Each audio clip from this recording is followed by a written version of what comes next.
বিপদ আমাদের সামনে স্পষ্ট হয়ে আসবে, যেই সময় সংশোধনের কোনো আর সুযোগ থাকবে না।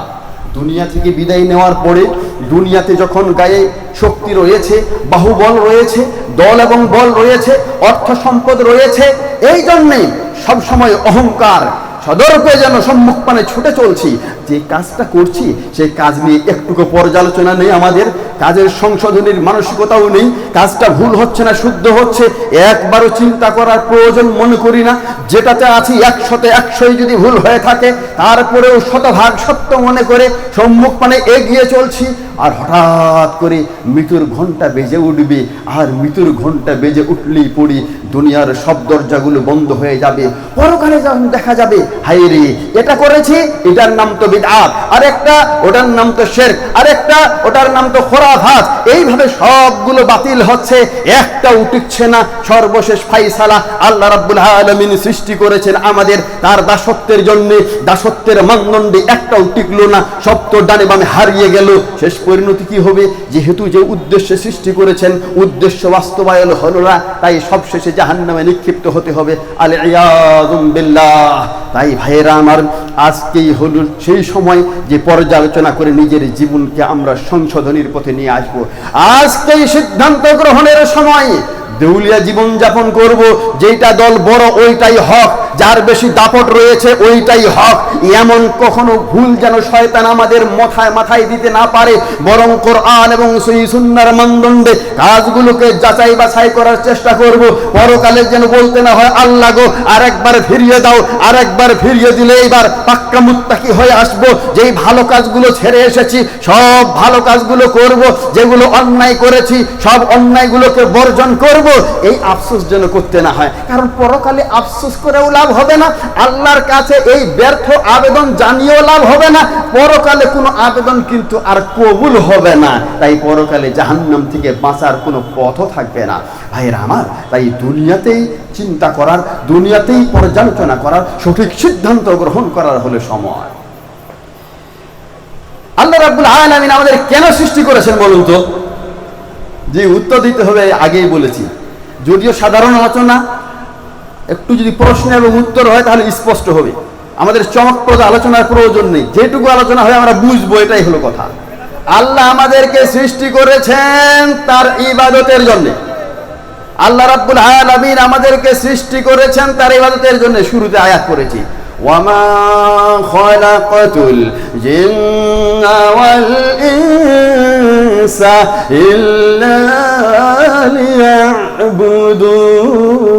লিয়াবুদুন। আল্লাহ বলেন জিন এবং মানুষকে শুধুমাত্র আমার ইবাদতের জন্য সৃষ্টি করেছি। একটা উদাহরণ দিতে চাই। মনে করুন এই যে আমরা কথা বলছি, আমরা মাইক বলেই সবাই চিনি।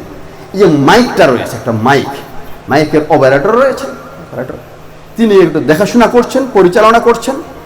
মাইকের কাজ হলো আওয়াজ দিবে।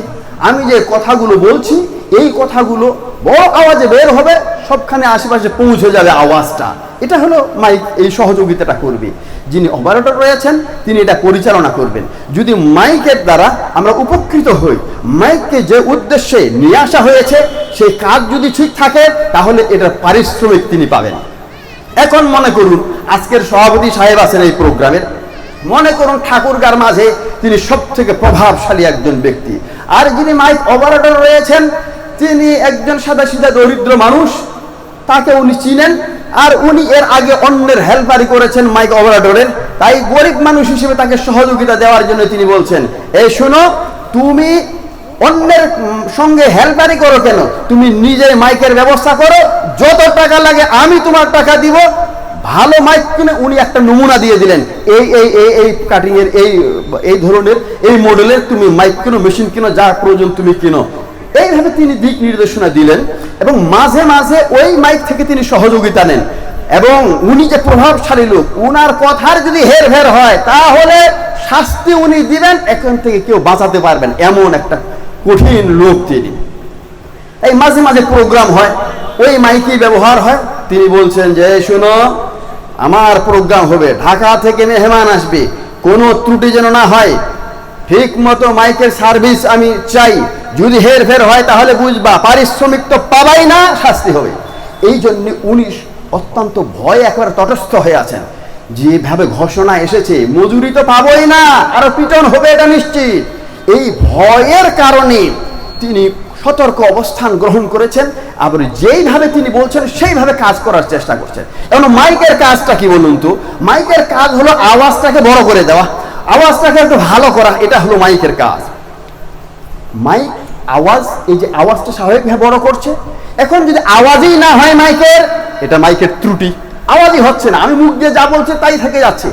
আবার দেখা যায় মাইকটা ওই যে মাঝে মাঝে শব্দ করে না একটা, ওই রকম শব্দ, যেটা শব্দ স্বাভাবিক শব্দের থেকে অনেক বেশি।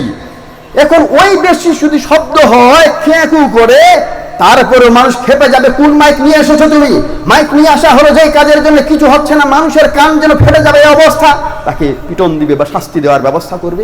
মাইকে যদি কিছু শোনাই না যায় তারপরেও তার শাস্তির ব্যবস্থা হবে। কিন্তু মাইকটাকে যে উদ্দেশ্যে সৃষ্টি করা হয়েছে, যে উদ্দেশ্যে নিয়ে আসা হয়েছে, সাউন্ড যদি খুব ভালো হয়, শ্রুতিমধুর হয়, আওয়াজগুলো সুন্দর হয়ে পৌঁছে যাচ্ছে, তাহলে সে পারিশ্রমিক পাবে। দেখুন মাইকের যে কাজ, মাইক যদি আওয়াজ বেশি দেয়, এই আওয়াজের কারণে মানুষের অসুবিধা হচ্ছে কিন্তু কথাগুলো বোঝা যাচ্ছে না, তাও ত্রুটি। যদি আওয়াজ একেবারে না হয় তাও সে এখানে অপরাধী। যদি মাইকের যে উদ্দেশ্যে আনা হয়েছে সুন্দরভাবে আওয়াজ শোনা যাবে, এটা যদি থাকে তাহলে সে পুরস্কৃত হবে। যদি দুইটার আওয়াজই নাই বা বেশি আওয়াজ, যার কারণে উদ্দেশ্য পণ্ড হচ্ছে, এমন হলে তিনি সভাপতি সাহেবের রসানলে পড়বেন এবং শাস্তির উপযুক্ত হয়ে যাবেন। আল্লাহ রাব্বুল আলামিন আমাদেরকে সৃষ্টি করেছেন ইবাদতের জন্য। এই ইবাদতটা আমাদের বুঝতে হবে। আবেগে পড়ে অনেক কিছু করে ফেলবো এমনটা যদি মনে করি, সেটাও শাস্তির উপযুক্ত হয়ে যাবে সেই ব্যক্তি।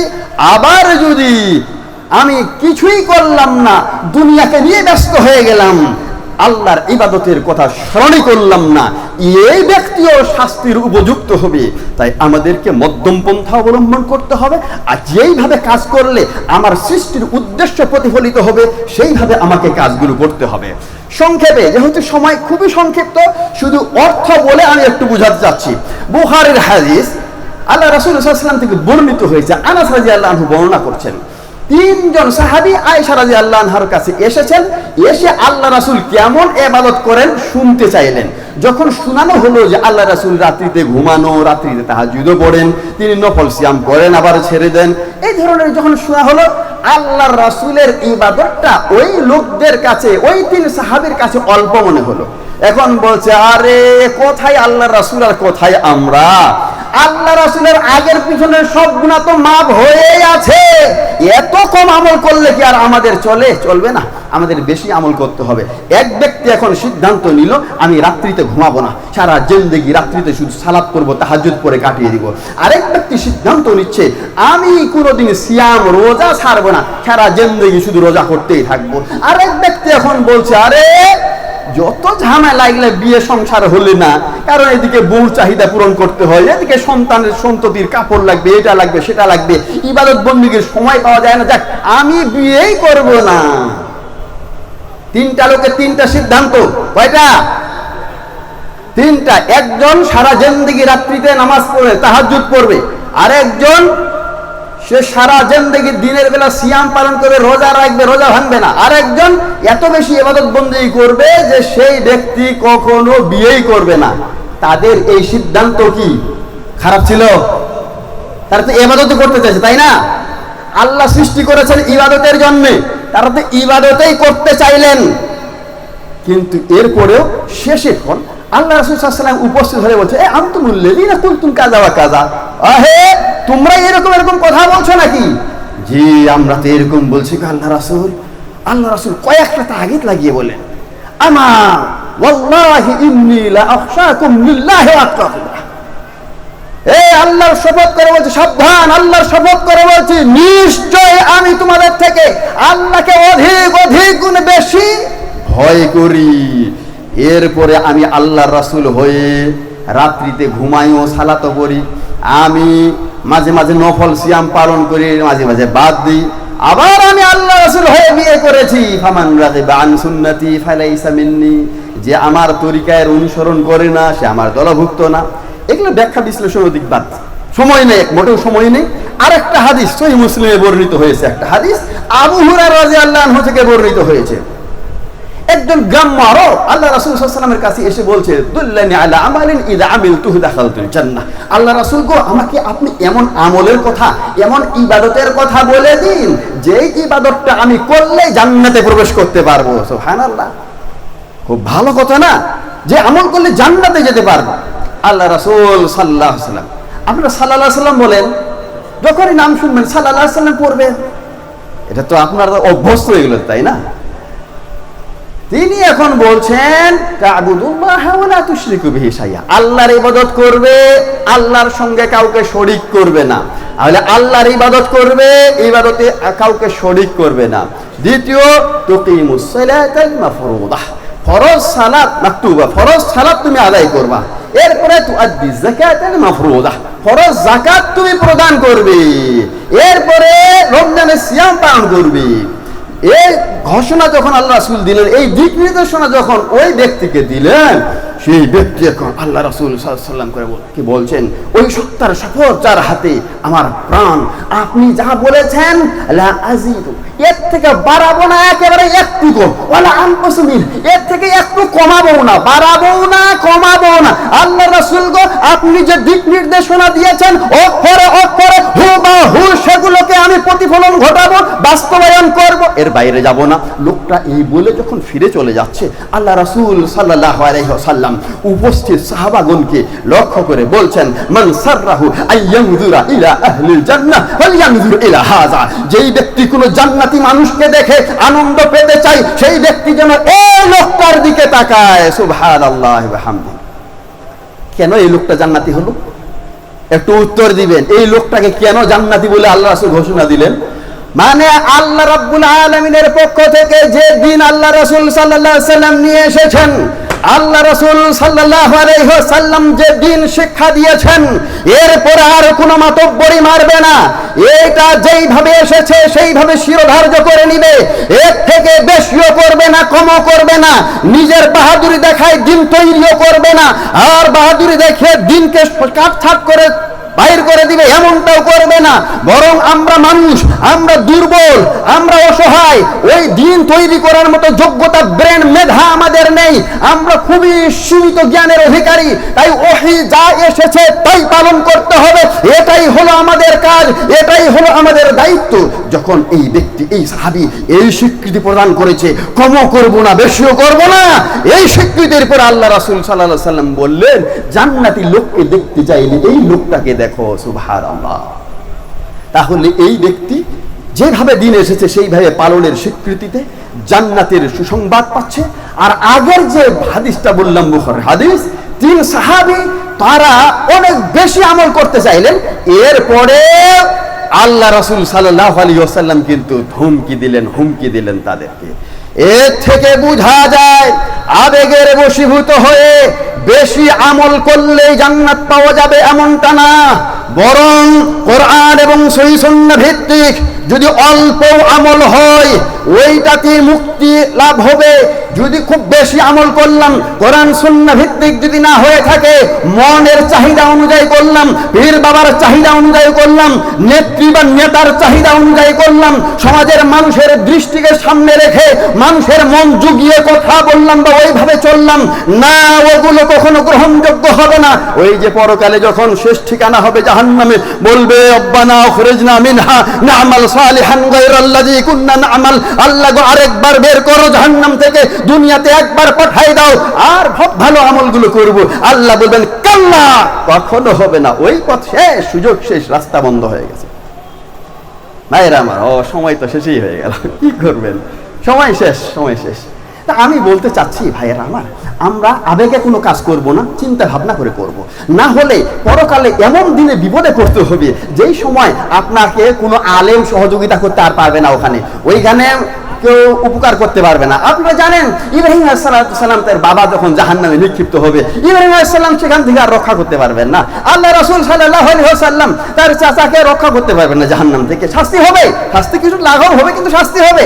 এই ধরনের কোন নেত্রী, কোন নেতা, পীর বাবা আর কেউ বাঁচাতে পারবে না। তাই আবেগ না, শুধু লোকেরা করছে তাই করব এভাবে, অথবা এই পথে গেলেও বিশাল দল আছে আমার উপরে, কেউ কথা বলতে পারবে না, এইগুলা আমরা মোটেও খেয়াল করব না ভাইরা। বরং আমরা আল্লাহ রাব্বুল আলামিনের পরিপূর্ণ অনুগত হয়ে তার ইবাদত হিসেবে নিজের জীবনটাকে চালানোর চেষ্টা করব। এই জন্য আল্লাহ রাব্বুল আলামিন সৃষ্টি করেছেন। বিষয় তো অনেকটা এলোমেলো থাকলো, যেহেতু আমার সময় শেষ হয়ে গেল। বিষয় যে আলোচনা করতে যাচ্ছিলাম শুরুতে আমি আছি, যেহেতু সময় শেষ, আরো অন্যান্য অনেকে আলোচনা করবেন, তারা হয়তো আরো অনেক গুরুত্বপূর্ণ আলোচনা করবেন, এই জন্য অন্যের সময় আমি নিয়ে নিব, এটা মোটেও পছন্দ করি না। আমি কথা না বাড়িয়ে শুধু আপনাদের সবশেষে এটুকুই অনুরোধ জানাচ্ছি, আমাদের সৃষ্টি করা হয়েছে ইবাদতের জন্য। যদি এই ইবাদতটা শুধু আল্লাহকে খুশি করার জন্য হয় তাহলে ইবাদত হবে। যদি এখানে দুনিয়ার কোনো লক্ষ্য উদ্দেশ্য সুনাম সুখেরই থাকে তাহলে ওটাকে আর ইবাদত বলা হবে না, ওটা শিরক হয়ে যাবে। আল্লাহ রাসূল সাল্লাল্লাহু আলাইহি ওয়াসাল্লামের অনুসরণে ইবাদত করতে হবে। আল্লাহ রাসূলের অনুসরণে না হয়, যদি নিজেদের তৈরি করা অন্য কোনো পথ পদ্ধতি তরিকা অনুযায়ী হয় তাহলে সেটা বিদআত হয়ে যাবে, ওইটার ইবাদত থাকবে না। আল্লাহ সৃষ্টি করেছেন ইবাদতের জন্য, আর ইবাদত যদি হয় তাহলেই জাহান্নাম থেকে বাঁচা যাবে, ইবাদত যদি হয় তাহলেই জান্নাত লাভ করা যাবে, নচেত না। তাই আমরা যেন অজান্তেই বা বেখেয়ালের কারণে, চিন্তা ভাবনা না করার কারণে, পর্যালোচনা না করার কারণে, যাচাই বাছাই না করার কারণে আমরা জীবনটাতে শিরক করে যেন বিদায় না আনি, জীবনে যেন বিদআত করে বিদায় না আনি, বরং আমলগুলো যেন প্রত্যেকটি ইবাদত হয় এগুলো চিন্তা ভাবনা করে জেনে বুঝে আমল করার চেষ্টা করব। আল্লাহ রাব্বুল আলামিন আমাদের তৌফিক দান করুন, আমিন আল্লাহুম্মা আমিন।